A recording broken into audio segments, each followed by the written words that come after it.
What was found inside the cargo space of this truck shocked the world. The driver, Luke, was unknowingly transporting something unusual. After a minor road accident that flipped his truck, its cargo spilled onto the highway, and there was no turning back. It was a quiet Wednesday evening when Luke was driving down Highway 251. Suddenly, a deer darted onto the road. Luke reacted quickly, swerving to avoid it, but the truck lost control and flipped. The road was empty, so the crash wasn't as severe as it could have been, but Luke's truck was badly damaged. As Luke crawled out, he noticed something strange. The top of his truck had opened, spilling blue and white balls all over the highway. They looked like rugby balls, but on closer inspection, they were wrapped packages. Luke didn't know what he was transporting, which struck him as odd since he usually handled all the loading. That morning, however, workers had taken care of it and Luke didn't ask questions. A dark-suited man in an SUV soon arrived, followed by a team of at least 10 others.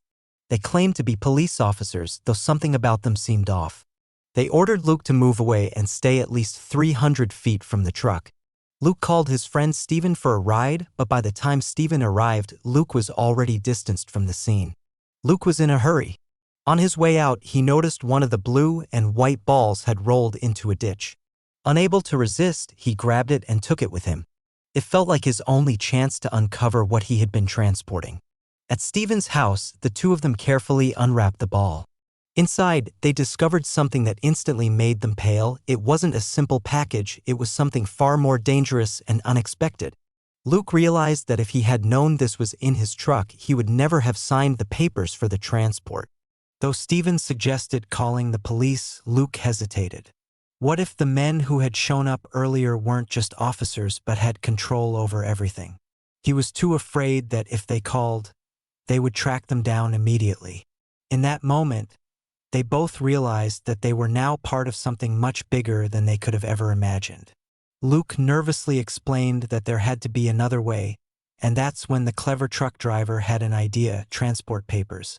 The document he regretted signing that morning was now the one thing that could help them. These reports always listed the loading and unloading addresses for transport, which could help predict the truck's next destination.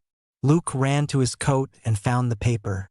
Excited, he spread it on the kitchen counter, pinpointing the destination. "That's where we need to go. We need to capture evidence," he said. His friend reacted nervously but agreed this was their only option. They got into Steven's car and sped off. On the way, they passed the crash site again. Everything was cleared, no trace of Luke's truck. After about an hour, they arrived at the destination and immediately saw the truck parked next to an old warehouse. Some suited men were standing nearby, men who had taken Luke away from his truck before. They were vigilant and clearly trained, so Luke and Steven had to be cautious. They parked around the corner and watched.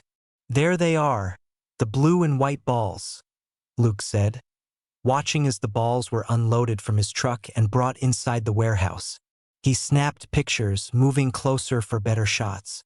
But his mistake came when he stepped on a crate behind his hiding spot.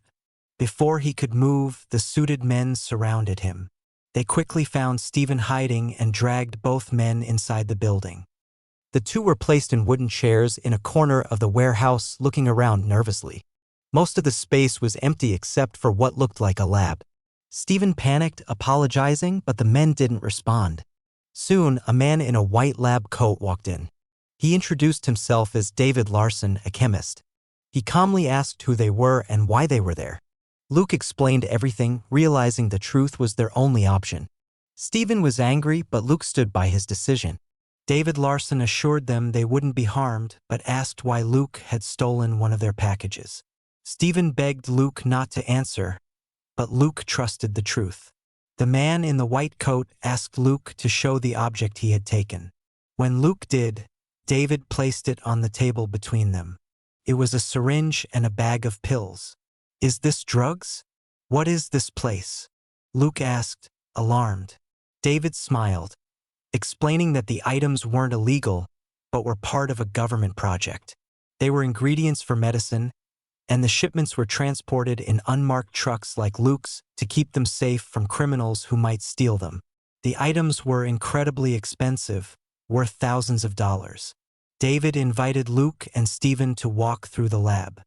He explained that he worked for the government producing medicine for various illnesses. He then offered Luke a job as their official transporter. "You'll work directly for the government, and you need to keep this operation a secret.